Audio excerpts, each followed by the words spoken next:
What's going on, everyone? It's John back again. Welcome to another match preview on the Blue Boys Network. I've got Michael with me to talk about Thursday's game against the Saints at Goodison Park. How are you, mate? How are you from Lab? You got over last night yet? It was rough, man. It was rough. It was one of the worst performances of the season. Yeah, totally agree. And you know what? It wasn't expected neither, because we thought we were going to go there and give a better account of ourselves after the, since the football's come back, conceded, well, I think it's 2 goals now. We've had some decent results, and then all of a sudden we just turn up and put a show on like that. Yeah, I mean, look, Louise, the facts are we were fairly resolute at the back still. We didn't concede loads of goals. We conceded 1 goal, which was a deflection that was from a shot that was going wide. But none of the midfields did themselves any favours, apart from Gordon when he come on. Yeah, Ancelotti said in his interview after it that he pinpointed the midfield, and he said, look, it wasn't good enough. We didn't show enough character. We didn't show enough fight. There was experience in there. We didn't even show that. Ancelotti straight away realised what happened, just like all Everton fans did. So hopefully, doesn't give him much to get, to get it right. Because going on to the game, it's going to be a tough game, this, and I was looking back at Southampton, over the last couple of months since October and that, and I remember them getting battered 9-0 by Leicester in October. Now, I'm not saying they've been absolutely brilliant since then, but from that result, they slowly but surely turned it round, and the 1 point behind Everton. They've won 3 out the last 5 games. The manager, Ralph Husenhattel, or whatever his name is, has just been given a 4-year contract last month. So listen, we're at home, yeah, and listen, there's no fans, but the home comforts do help. But I tell you something now, this could be a harder game than the Spurs game. Yeah, look, I completely agree. I think Southampton go into this game off the back of a 1-0 win against Man City. Danny Ings played really well and didn't even score the goal. Danny Ings looked a real threat, and he played really well defensively. I went into that Spurs game last night thinking if Everton get a point here and beat Southampton, Europe's a real possibility. And now I'm looking at it with that performance against Spurs. I'm looking at it thinking I'll be happy with a top 10 finish. Well, Ancelotti come out and said Europe is still a target. And I've seen a few people put on Twitter today in the comments and on the video, and also messaged me on Twitter as well, saying, you're going on about the Europa League through the watch along and in the match reaction. Listen, Everton need to sort their league position out first before we worry about Europa League next year. Don't get me wrong, it'd be great. And I know the Europa League's, it's not the Champions League, but it does attract a better quality of player. But I tend to agree with some of the comments that we've had, that for the simple fact of the matter, that team only beat Norwich 1-0, and last night wasn't a great performance. It was poor against Leicester in the second half. Even if we bring 3 or 4 players in this window and look to January to have another decent transfer window, are we really ready for the Europa League if we do get it? Because the way we're playing at the minute with the squad of players we've got, being in the Europa League could affect our league position next season. Yeah, look, there's 2 ways of looking at this, in my opinion. It's fine us saying about playing in the Europa League, and it's fine us equally saying we're not playing in the Europa League. It's a split opinion. It's absolutely fine. Some people prefer playing in Europe, some people don't. The issue I have is the recruitment of what type of player. Yeah. Are we going to be able to attract an Allen, Memphis Depay, James Rodriguez, if we're not playing in any form of European competition? Carlo Ancelotti will be sitting there scratching his head going, yeah, this is rough, this is. And equally, the fact we didn't bring any players in January, that also concerned me. I get why we didn't. I understand why we didn't. But the issue you have is Carlo Ancelotti, by the end of this season, will, I think, have managed, I think it's 18 Everton games. I'm not seeing a massive effect.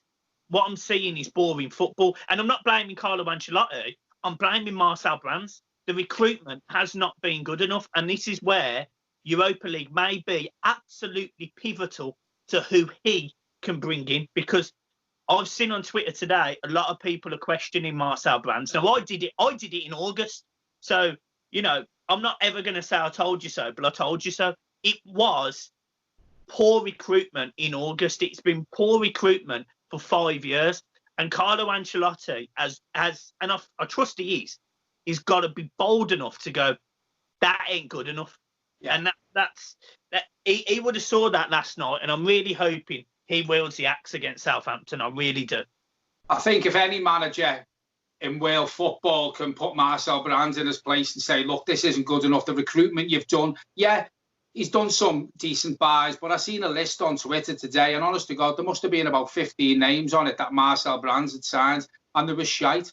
You know, pardon the French, we are trying to knock down on the swearing, but if you look at the signings he's done, there's a lot more bad footballers in that list compared to the decent ones he's brought in. The difference is massive in numbers. It is, and we spoke about this the other night. He's got 12 months on his contract. If he doesn't pull his finger out in the next transfer window, or maybe the January transfer window, I can't see his contract getting renewed, because I tell you something now, Ancelotti will not stand for it.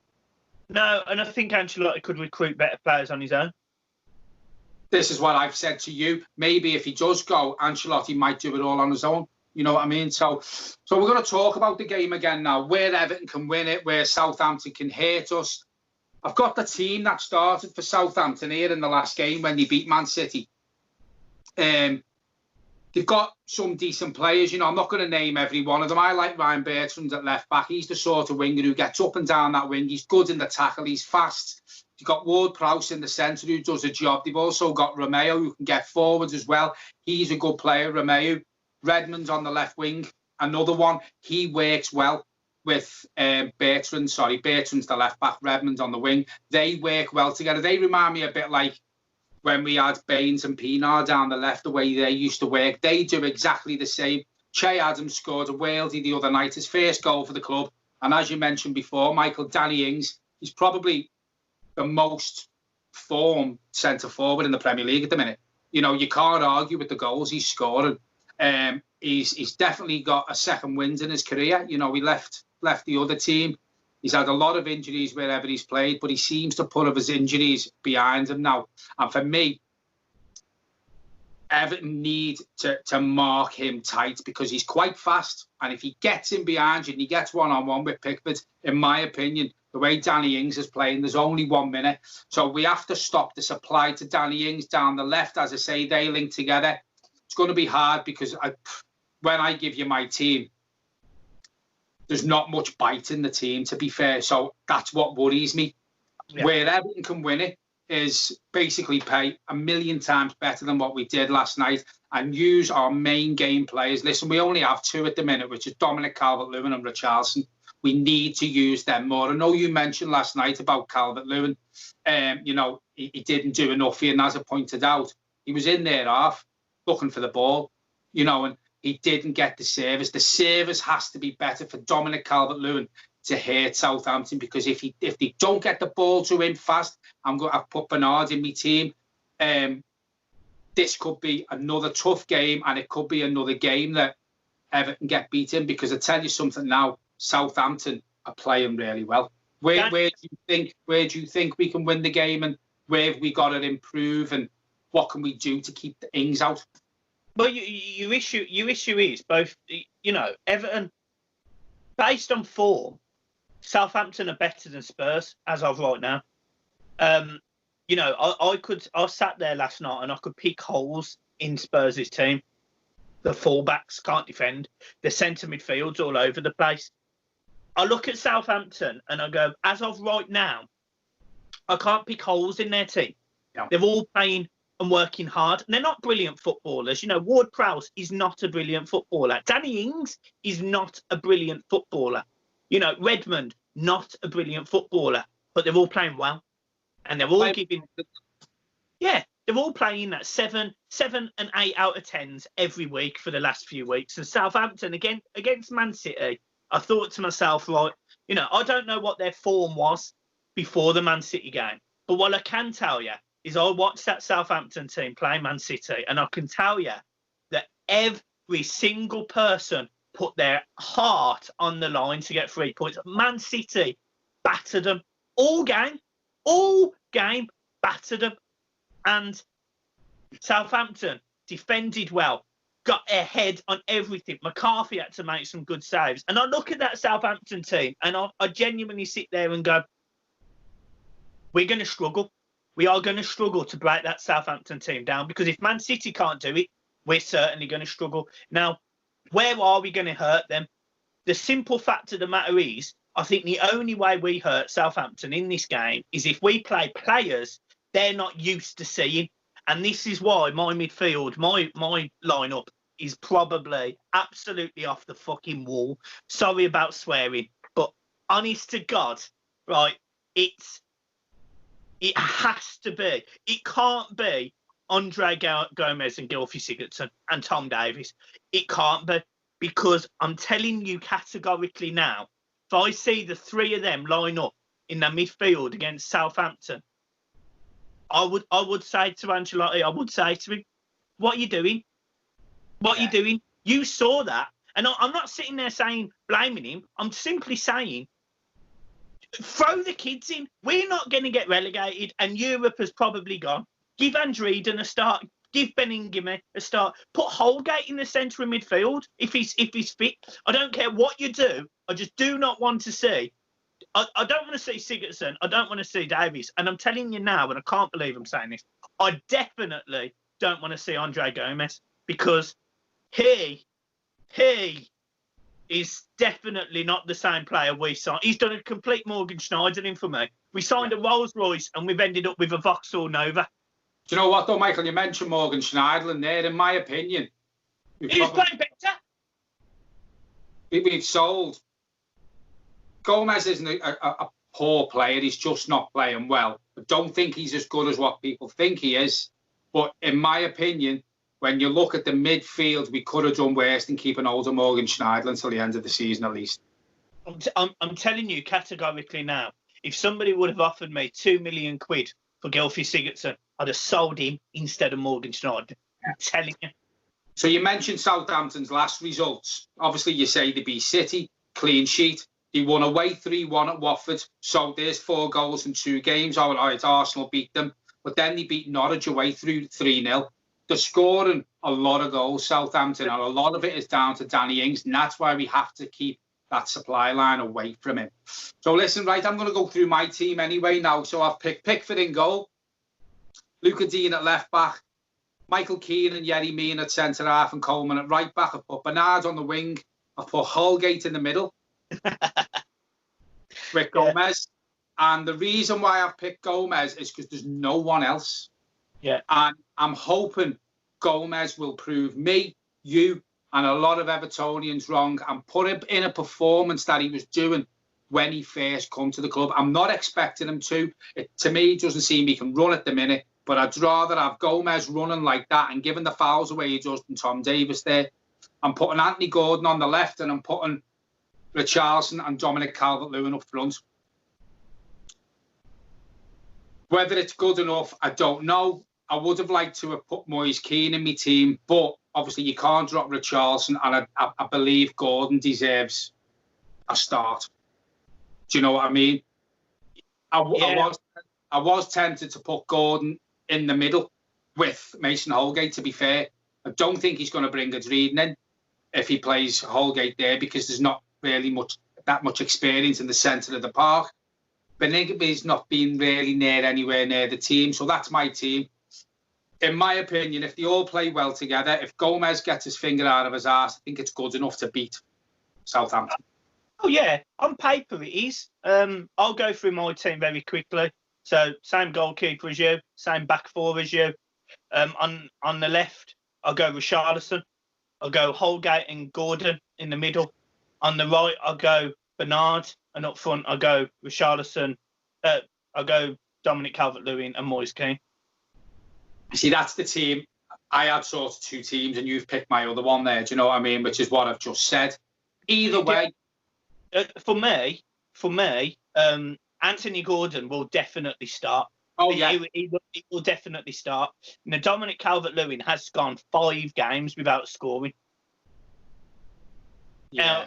Look, I appreciate in that time he's had some difficult games. You know, he's had some difficult service from midfield. But I don't think he started particularly well. And I really, really hope that this lockdown hasn't brought out the old Dominic Calvert-Lewin, because I saw a lot of people on Twitter last night also saying this Dominic Calvert-Lewin's had a great half a season.